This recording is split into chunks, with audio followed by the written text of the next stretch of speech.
Thank you. Second straight Reyes Cup victory for you. Last year it was Efren Bata, now Django. Can you share us the feeling of defending and at least the learnings from those two great Filipino players? Yeah, both of them are legends of the game.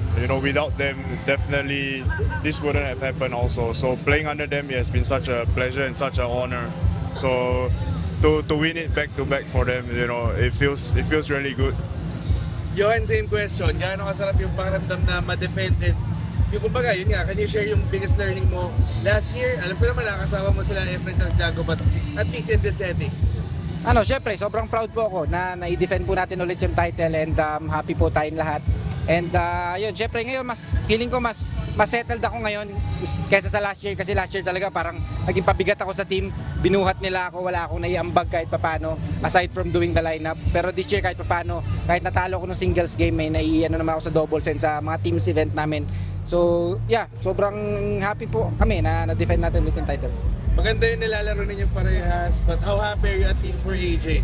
Sobrang saya po. Sobrang saya. Sabi ko nga, me and Aloy arguing in the backstage if they win the match, who will be the MVP. It's like very close match. It can be Carlo and Starboy, but yeah, I'm still happy pa rin po. Mas happy ako na nakuha po ni AJ po. He deserved it po kasi sinurpass niya po yung expectation ng lahat ng tao.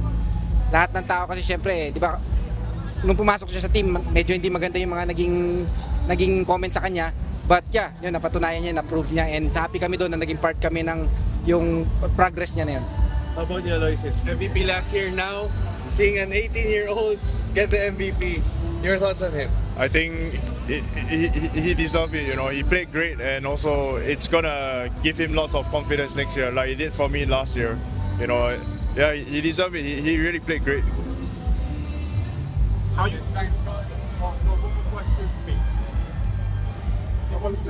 How unique is Francisco Bustamante as a captain compared to Evan?